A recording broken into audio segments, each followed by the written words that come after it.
हर दिन एक भिखारी दरवाजे के पास आकर भीख मांगता था और घर के मालिक हमेशा घर के बाहर आते ही उसे देखकर फिर घर के अंदर चले जाते।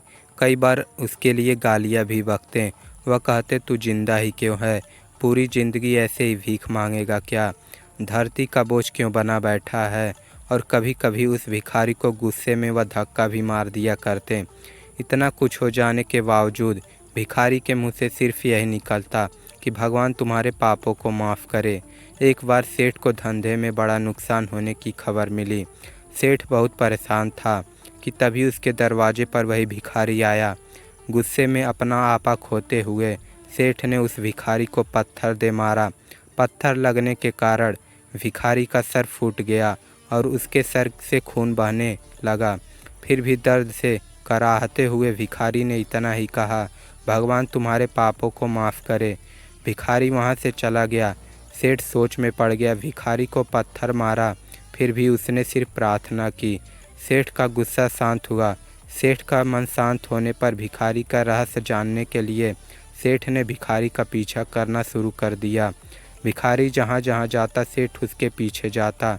सेठ ने देखा कि कोई उसे खाना देता, कोई उसे मारता, कोई अपमानित करता तो कोई गाली देता।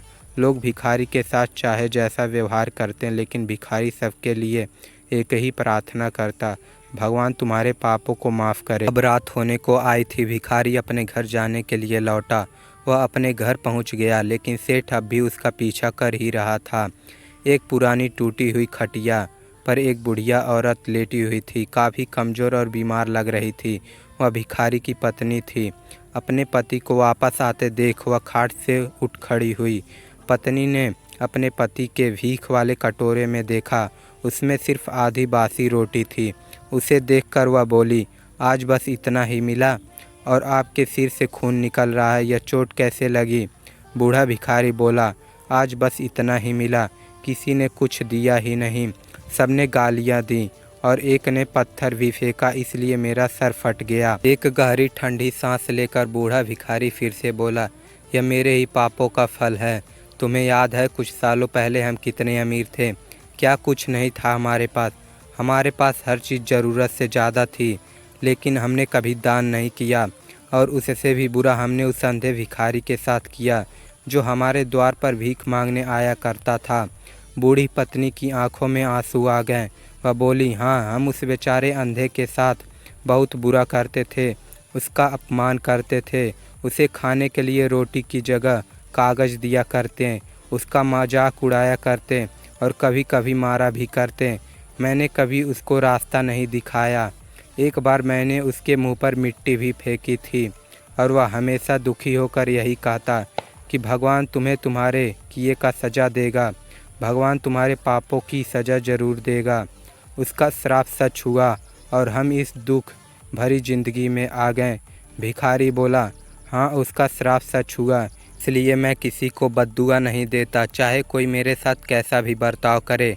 मैं हमेशा उसके लिए प्रार्थना करता हूँ।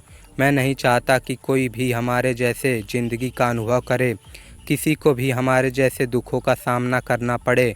वह नहीं जानते कि वह कितना बड़ा पाप कर रहे हैं, इसलिए अनजाने में हुए पाप की ऐसी सज़ा किसी को भी मिले मैं नहीं चाहता। सेठ वहीं छुपकर यह सारी बातें सुन रहा था। अब उसे सब कुछ समझ में आ गया था। भिखारी और उसकी पत्नी ने वह आधी रोटी मिल बांट कर खाएं और भगवान को धन्यवाद बोलकर सो गए। अगले दिन बूढ़ा भिखारी फिर से भीख मांगने गया। सेठ के घर के पास जाते हैं। सेठ ने पहले से गर्म रोटियां उसके लिए निकाल कर रखी थी। उसे देते हुए सेठ विनम्रता से बोला, माफ़ कर दीजिए बाबा, उससे बहुत बड़ी गलती हो गई। बूढ़ा भिखारी बोला, भगवान तेरा भला करे।